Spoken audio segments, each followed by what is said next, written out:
I'm your host, George McCullough, coming at you from Greggstown, New Jersey.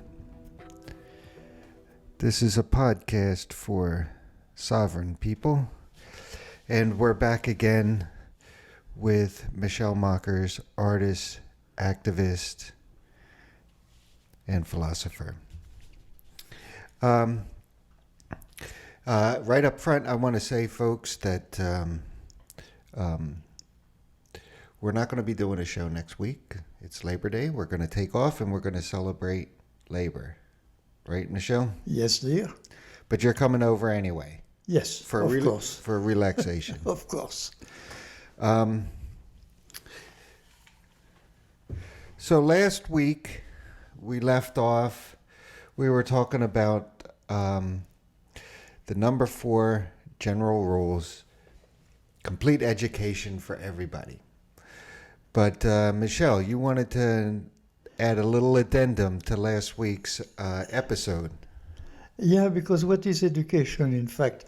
When you look at the history, let's say since the Middle Ages, if you want, even before the Middle Ages, when we started to develop, who developed, technically speaking, was in modern times the Occident, you know, what we are today, all the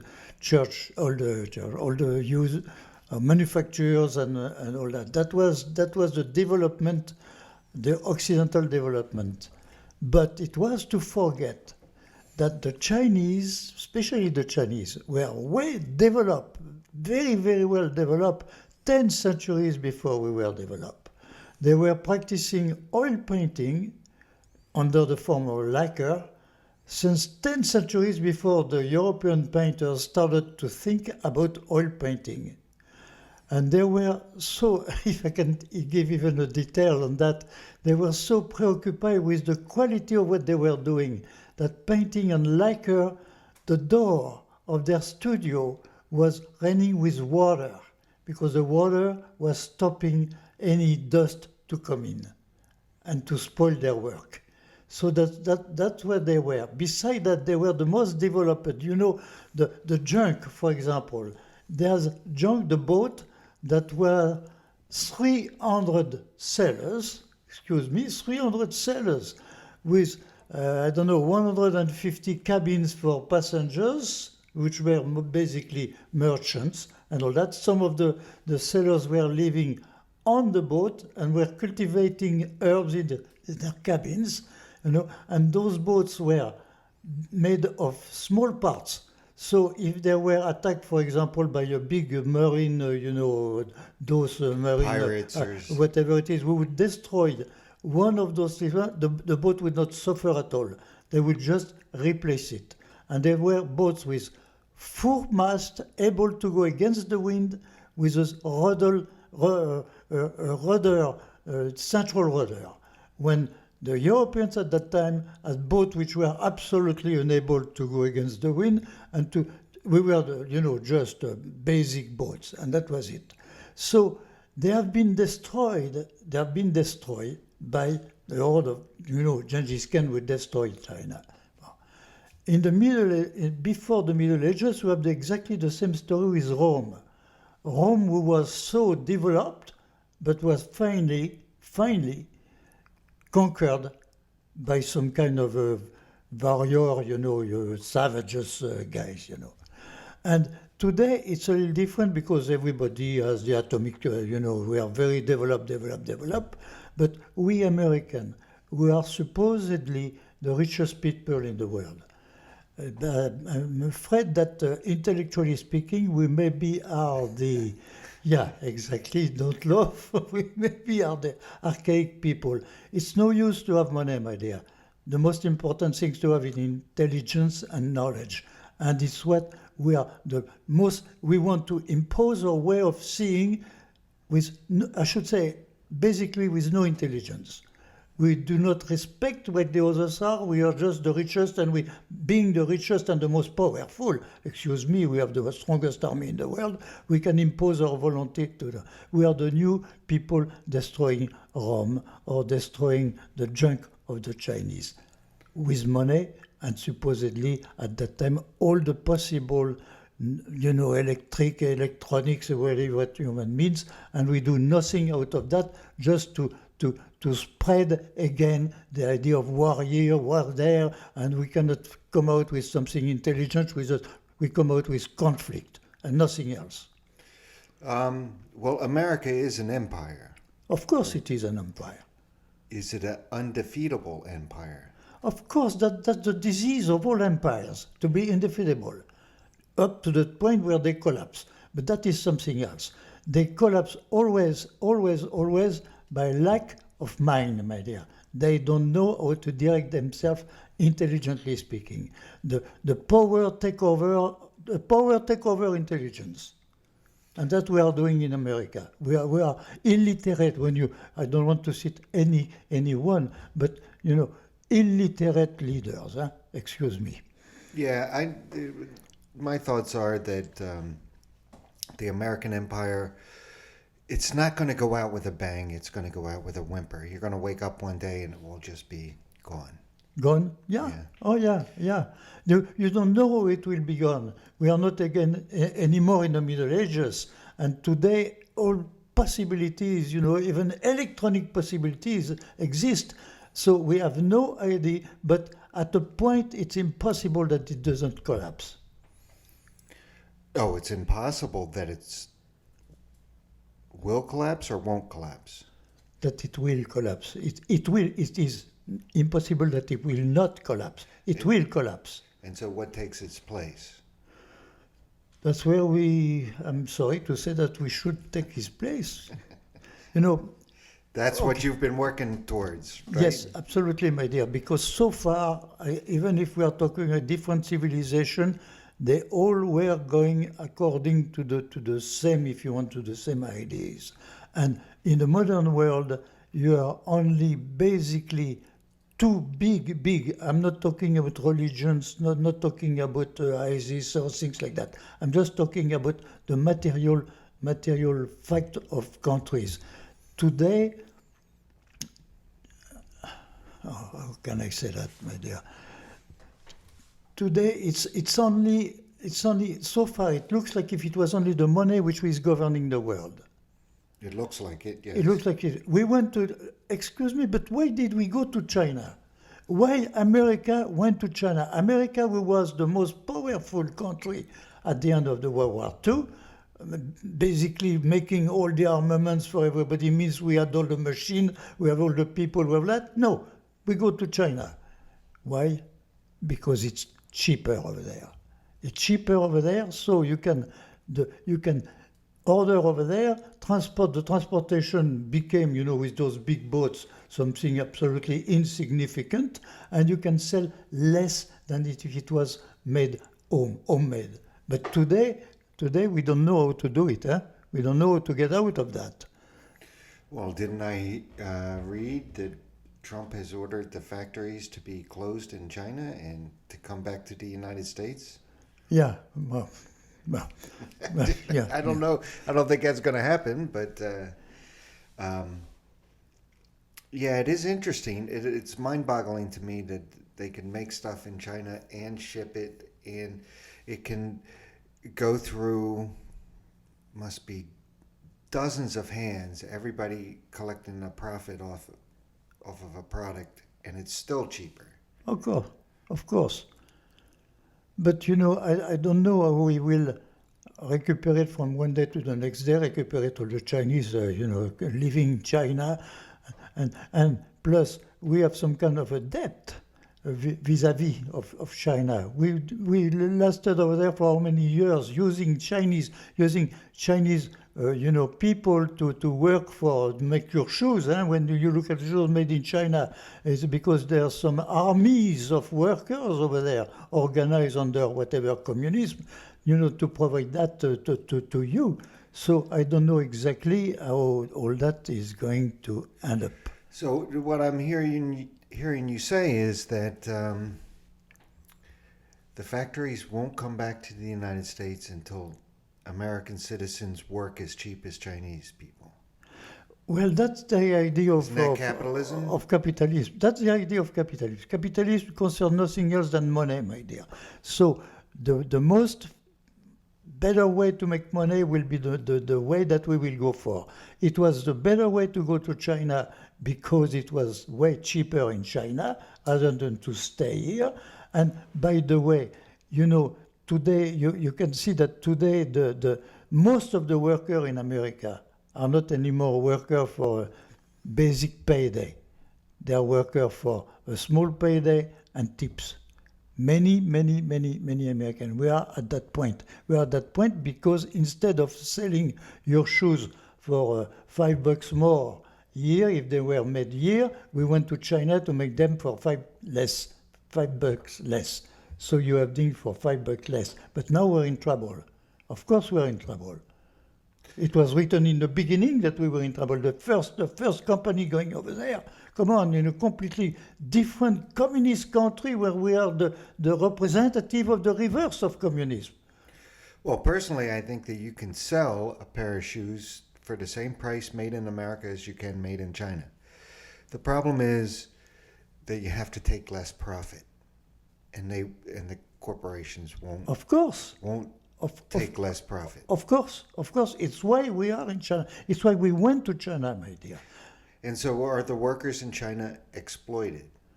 The worker of China is a communist, my dear. And communists, they don't have any conscience. That's what Engels and Marx says.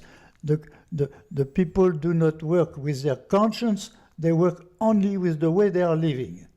Forget the conscience. And what is conscience?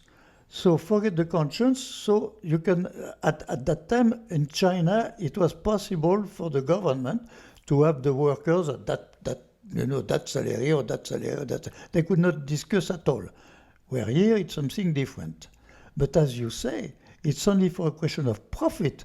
You could have made the same thing in America. It would have been maybe a little more expensive, but so what? They would have maybe take less profit or whatever, but it could have been done in America. It has not been done in America, it has been done in China. And now we're in trouble with China. Of course we're in trouble with China. They don't understand, or they understand too well. And do you think that eventually the factories will move out of China and move to another place? Say They India? already, that's not only Vietnam? China. That's not only China. If you look, of course, you have many things which are made in China, but you have a lot of things which are made in other islands, in other places. Everywhere where it's less expensive than here, the factories goes. They go. They go to have that for cheaper and sell you the same price, but they have more profit. So it seems to me that exploitation of people is a byproduct of capitalism, Absolutely. and poverty is a byproduct of capitalism. Of course, my dear, of course. You know, capitalism is very simple. Capitalism started in England in the 1670s, something like that, when that, I don't remember his name, invented the flying machine, you know, to make the flying shuttle. He invented the flying shuttle, means the first mechanization to make, you know, habits and things like that, move the tissues, things. Yeah. And as soon as that was invented, the people with money started to buy that to produce less expensive than the people who were everything by hand. And so up to the machine, to the steam machine. And the steam machine is 700 and few years. Huh? And the machine was expensive, and it's only the people with the money who could buy the machine. And they bought the machine, and buying the machine, they produce everything. They produce shoes, they produce shirts, they produce everything in their factory. But to keep the workers and to keep the worker at their price, which was ridiculous at that time, the worker was working sometimes up to 16 hours a day, my dear. 16 hours a day. And children too. 14 hours a day. And yet he had to pay for, because he had done something wrong during the week. At the end, he had to pay on his salary, he had to pay cash, you know, things like that. So, and they were living in town, built by the manufacturer, towns which were absolutely disgusting, wooden towns where people, you had example of people living six in a street, prostitution, everything. It was something absolutely terrible, and it developed. England created capitalism at that time, and the European countries we were less. England was the richest country in the world at that time, and the European country, it was only a few months or years later, they did exactly the same thing. Exactly the same thing. That was the beginning of real capitalism. The money takes over, and the money takes over the people, and it is where we are today. Of course, there have been fights, and they have been obliged to pay a little more, and but it's always with fight. It's never otherwise. You have even fight which were a deadly fight, even in America. You are, with the miners, in the mines, and come on. So the money wants to have more money and give less money out. That's very simple principle. That's capitalism. Are workers slaves? Yeah. Wage slaves? Yeah. Today they are not slave anymore, but they are slave. Because when you give a salary, for example, minimum salary, and you will make the rest of your salary on tips, that's slavery. Yeah, and you can't get ahead. You're forced to work because you have to pay the rent. Yeah. You have to buy food. Yeah. You have to your health care. And more people are on tips. More and more people are on tips. Means that, it's always the same thing. The money is the money. If you have the money, you can do it. If you don't have the money, you are the slave of those who have the money. Period. That's it.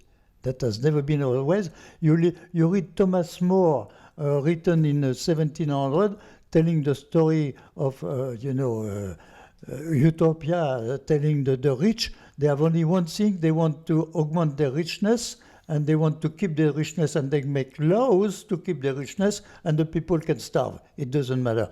That was written in 1700, before capitalism. Yeah, I can kind of see small c capitalism, like say two fishermen fishing, and then they can who's going to sell their fish the cheapest. Then that doesn't really bother me. It's nowadays it seems like we have like monopolistic capitalism where it's just two or three major corporations and they dictate how everybody lives. All the board members on all the major corporations, they're all the same people. And it's like a mafia state. My dear, capitalism arrive automatically at one thing. People accumulate more and more and more, and it has less and less people accumulating more and more and more. And you know very well that today it is said, it's not exact, but it is said that 1% owns the America. In fact, 10% own something like 47% of America or something like that. Probably the world. Means that the money, now I'm talking about America, means that the money owns America. When you look at the history of the banks, the history of the big bang of you remember 1929, the big crush? The big crush did not exist. It was produced by three bankers who made it. Oh yeah, it was all fake. It was all fake, and the people died, and people committed suicide, and all that, and in 1929, all that for the money of three banks. I'm going to make a prediction here, folks, so if bear with me, and this is for the election for 2020. Yeah. If the Democrats nominate a corporate Democrat, there will be economic downturn enough to get Trump out of office. If the Democrats move forward with a Tulsi Gabbard, we can only hope, or Bernie Sanders, which would be nice, the economy will tank, and then the economy will do good, so there won't be a reason to vote against Trump. That's my prediction. Yeah, but that is a local business, yes. That's the local business that enters the whole history of capitalism in the world. In fact, capitalism, we are saying, when officially capitalism was created in England in the 17th century, end of the 17th century, beginning of the 18th century. Since that, it didn't change at all, and you can say what you want. The Democrat elected or the Republican elected, that will change nothing to the fact that America is owned by only few people. Well, here's a good example of how the capitalism is extremely destructive. These fires going on in Yeah. Brazil, you're Yeah. familiar with it? Yeah, no, They're all absolutely. being started by cattle farmers. And to tell you the truth, I don't really hear people who are into climate change even talking about how bad these fires are going on in Brazil. You know, the world is upside down. You talk about Brazil and the farmers, and you know that the basic, let's say, American people consume about 57 pounds of beef a year. Means that some consume more and some consume not at all consume beef. Huh? But you imagine the number of cows that are necessary to produce that. Means that even the forests today are destroyed to make corn. To have the cow and to have the meat, and that also forget that the cows are producing a very deadly. You know, when they re-mature all what they produce a gas which is even more dangerous than the automobile gas. Yeah, You should see me after I have and compete with the automobiles. Come on. So, but nobody who is talking about that? I've heard that before about cow farts, but I don't. I don't believe. I don't believe No. That's not that, George. Out of their breath. No, it's not that at all. It's not that at all. That's nothing at all. That is good for the oil for the. It's when they regurgitate, they reissue what they gather during the day. That's when they produce that gas, the methyl, which is very, very dangerous. What, methane? Methyl, and which is very, very dangerous. And they produce that when they not the poor, forget that completely. When they do that, it's when they produce that gas. And the more cows, the more of that gas, which is as dangerous as the gas of automobile. It's an accident that it is like that, huh? But it is like that. But nobody. So who is you've been talking? around cows that do this? Yeah, you come on. You destroy the forest to have the cows producing that. Hard for me to believe. I mean, No.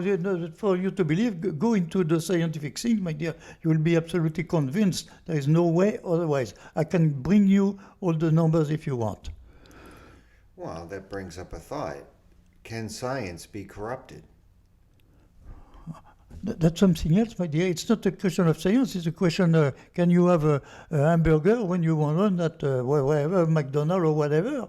You know, if you have 57 pounds of meat per person, but in the United States you have a lot of people who do not eat meat.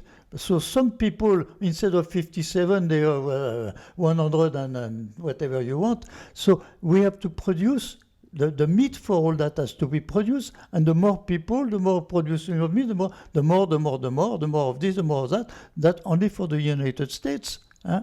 So we are destroying, my dear, the world with things like that. You know, we eat too much meat, for example. Well, now they're going to be growing meat in laboratories. That's 17,100 million pounds of beef. 300 million Americans in America are around about 57 pounds each. Comes to a quick calculation, 17,100 million pounds. 17,100 million pounds of meat. If I've done This year. No, in 10 years from now, what it Yeah, will but be. when they start growing meat in a laboratory, it should be fine. We produce As a Frenchman, would you ever eat lab-grown meat? no, no. No, plus I don't eat meat every day, my dear. It's crazy to eat meat every day. If everybody eats meats every day, we say that. We are insane in many ways. You know, you go in one of those wonderful boats to go around the world, you know, to do that. They're the most polluters things in the world, those boats. They pollute by all means. But we pollute by absolutely all means. The automobiles, we produce by all means with automobiles. But we build bigger and bigger and more car all the time. So what? Nobody, my dear, nobody of the government is talking about the future. Nobody is talking about the future, that type of future, no more than anybody is talking about the electronic future. You are talking about the money, the people with the money, and we are talking since the world, the 1% that owns the world. The 1% will own what? The electronic eye. Beside that, they will own the artificial intelligence. The day the people with money own the artificial intelligence, you're doomed. You are absolutely doomed for the rest of the planet, my dear, because they will possess all the informations, they will possess all the TV, they will possess absolutely everything. And all your kids will have that since they are born, they will have those ideas in their head. That's the end of the freedom of man. And what is the point of doing that? Money. It's just money? Yeah, just money. I read a fact, if you made something like $2,000 an hour, right? That was your pay, $2,000 an hour, and you worked for 40 hours a week, 52 weeks a year. In 1776, you could start your job and you still wouldn't have earned $1 billion. So how is it that some of these tech people can earn $1 billion in a period of a few years? It's mind-boggling. They have some connection somewhere, my dear, to do it. Or is it just messing around with numbers? Yeah, Yeah, it's everything. all that hedge fund. It's everything. But you know, it's impossible, and no one who is talking on the government to be elected, who is talking about too much cows, or who is talking about too much money. Nobody is talking about that. Nobody is talking about the electronic eyes, you know, no artificial, intelligence. Nobody is talking about all that. Nobody, because they are in, so they don't want to talk about that, and they will not talk about that, my dear. And humanity is going from the guy in the cavern putting his hand on the wall to draw his hand to what we are today. In other words, we are not improving humanity. We are destroying humanity. Humanity destroyed itself by its own means. We created artificial intelligence. Artificial intelligence is expensive, and you will not have it. You will have a little thing about it, but you will not have the main artificial intelligence. Well, I don't know if I want it. I don't know if I want it. But my dear, some will. And once more, when they will own all that. They will own you.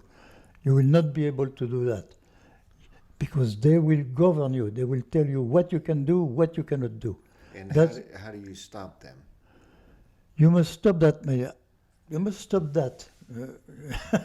I come back to what I'm trying to do. Means that, I'd say the dialectic of the art. The dialectic of the art is to make a painting. And a painting, if I can be a little, Painting would be society. Painting would be society. And if you paint on the wall above the painting, or on the wall above the painting, too much, not enough. In other words, any society coming in the future must limit the possibilities of money. Absolutely. Otherwise, if you do not limit the possibilities of money, forget it. I do not say that people must be at the same level. People, there are a lot of different intelligence, and the proper of man is to develop its intelligence and to develop its personality, and that should not be stopped. What can be stopped is that you make too much or you don't make enough. Can we get rid of money? Just not have it. It's not question of getting. You have to have something to exchange. Call it money or call it another word. That's not the problem. The problem is that some people have too much of it, and some people don't have enough of it. Some people starve, and some people own you.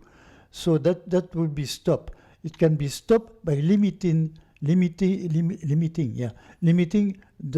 money that some people can have. You cannot have more than that. And the And more what than would- that is in such a way that you cannot, with what is remaining, you cannot direct the world. What would be a fair distribution? It's not a question of distribution. You have to earn your life, my dear. It's not to Right. distribute the money. It's not. But how much would be too much? I don't know. That has to be fixed.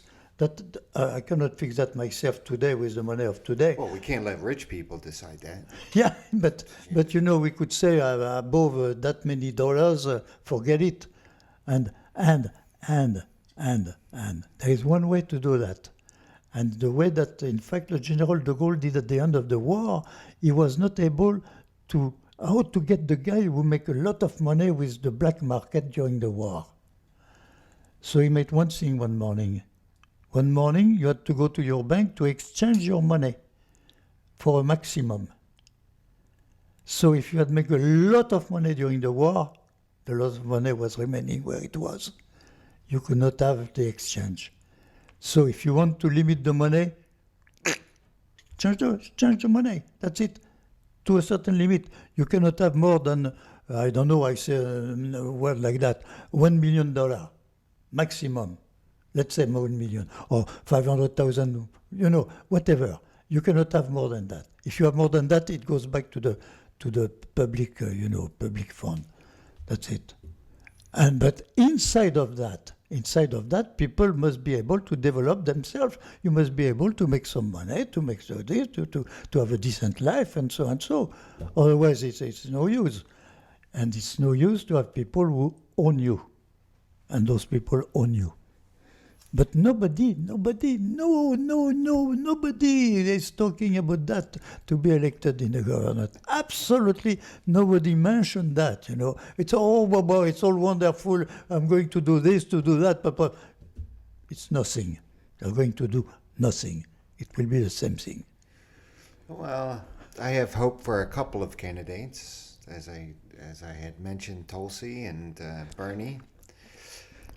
You are an But optimist. it's a big system that they're You're an up against. optimist, my dear, because you're an Well, I optimist. want to remain optimistic. Yeah. Are you optimistic? Yeah, I am optimistic, but throwing everything away and building something else. Because every time that since the America exists, that there was a third party, the Party of the People, the Party of the People, as a basic example, lasted 10 years as the Party of the People. Then at that point, they had to address the Democrats. They had to make a connection with the Democrats to get them with them, to go on. They disappeared. Of course they disappeared. Any one of you, even elected, will disappear because they are obliged to deal with all their people. But you are generally a hopeful person. Yes. Yes. And how do you see the future?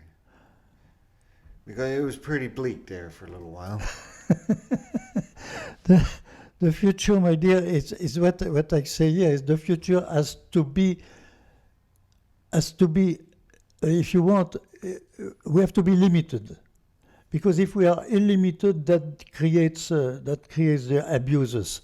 We have to be unlimited. Nobody has the right to own you. Nobody has the right to own So you. you have to limit how much money people can make. You would limit how much beef people could eat. Can it? That's your problem, my dear. That's your problem. If I explain to you that you are eating too much beef, and the too much beef is bad for two things, for you personally, and besides that, it's very bad for the economy. Environment. And the environment. And the environment. You destroy the environment to have your beef on your plate. So isn't that to be a whole system to be revised? That's what I am proposing. Nothing else, my dear. We have to finally act like people who think intelligent. We just don't go like that. You know, capitalists go like that. I make as much money as I can.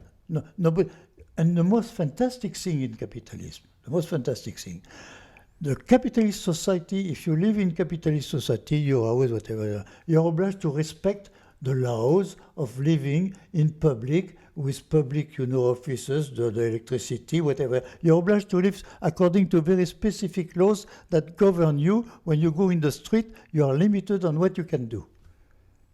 That's one of the principles of capitalism, of society. The second principle of capitalism is free enterprise. What does it mean? So the enterprise has freedom, but the individual does not. Free enterprise. But free enterprise, what does it mean, free enterprise? Free market. Means that you have the legal, even if there are some ways to do it, you have the legal right to kill the competition.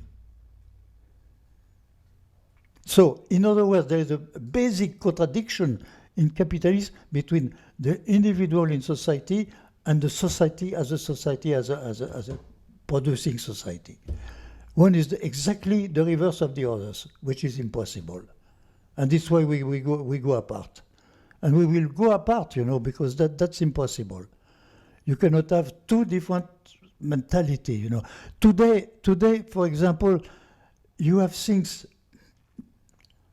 I take an example, abortion. So you have one of the party which is pro and the other one which is against. We will pay, we will not pay. That is to give the government, or to make the government something that is not. The government is not neither a psychological, neither a way of living. The government is not an enterprise, a moral enterprise. The government is the government.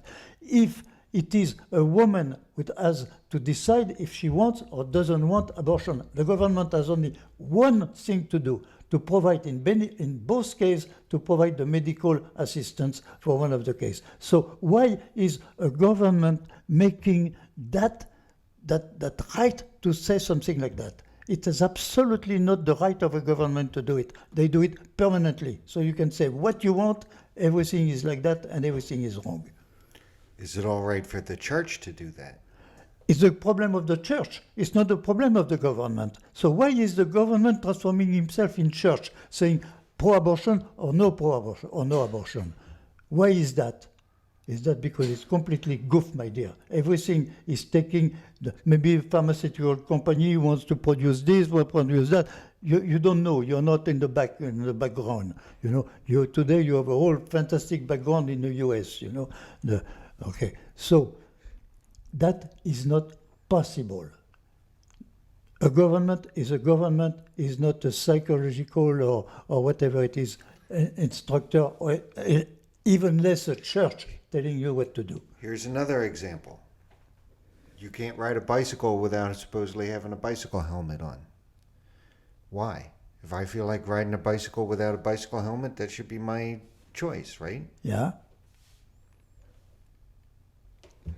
Why is the government taking over?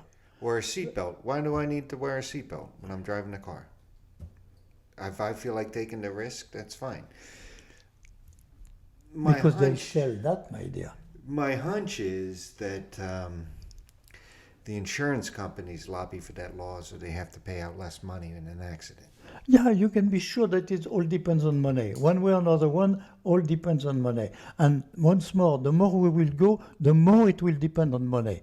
Because the more it will become electronic, it will become every day everything becomes more electronic. You are less and less and less yourself. So they will do what they want with you, absolutely, if you do not react. Well, I know you believe in healthcare for everybody, and now, just like the abortion issue or the bicycle helmet issue, everybody is forced to buy healthcare, which I feel like is totally unconstitutional. The government shouldn't force you to buy something from a third party, whether it's good or not. I don't know. That should be my choice. If I want to go around without having health care, My dear, I don't want to quote her to I don't want to. vaccinations too. Yeah. Why the hell?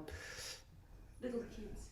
I when I was a kid, we got maybe 3, 4 vaccinations. That was it. Yeah. Now there's like 70 or 80. Oh yes, vaccinations. absolutely. How many absolutely.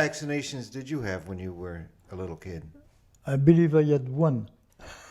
Do you remember which it was for? Or I had one. I had in the army. I had 1 or 2 things in the army, and that was it. That was it, my dear. Malaria That or was something no, like that? absolutely not. I don't remember. But you know, well, even today in France, you go in France today, you will go to an hospital. They will not ask you why you are coming to the hospital. They will ask you why you are coming, not if you can pay. You know, when I went, that did happen to me, where you go in, and they say, why are you coming in? Go and see Dr. So-and-so, and Dr. So-and-so, we may say, go and see Dr. So-and-so, where's the, screen, and whatever, and only when you are finished, you say, the cashier asks you, how do you pay? Social Security or yourself?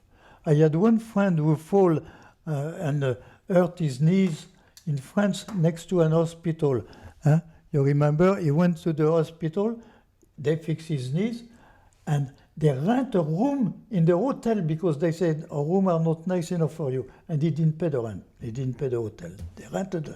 It's not in America, my dear. Or I have been basically thrown out of a cabinet of a doctor because I could have died in his door, with that mine. That doesn't mind. I didn't have the right thing to pay, so. I know, So it's that amazing. is America, my dear. All that has to disappear, completely disappear. And you The- can't go to school, some schools without vaccination. right, especially in I think Australia too. If you're not vaccinated, you don't go to school Yeah, so all that has to disappear.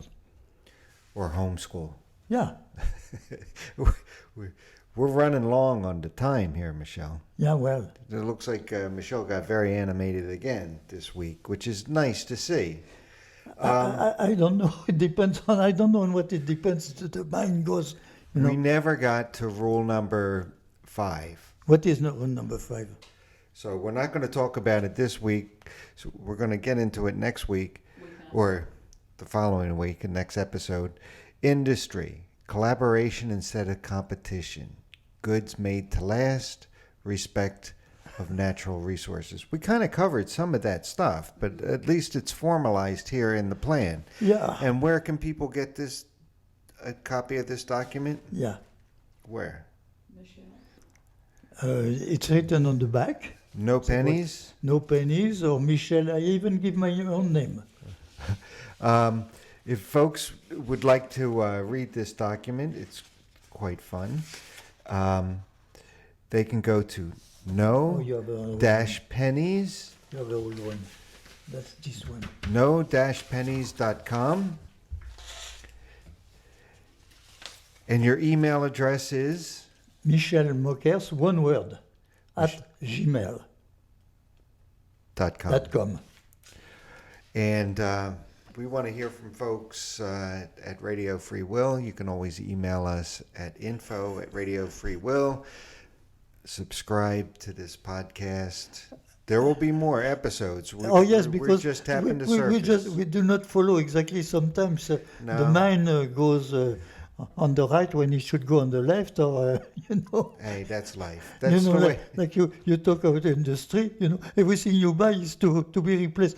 I bought a computer, but the guy would tell me, yeah, I see you in 2 years. It's a dinosaur in 2 years. Your computer. Yeah, I know. I hate that. I hate So that. it's much. always like that. They sell you something that is going to last 1 year or 2 years, because they will have to sell you again the same thing.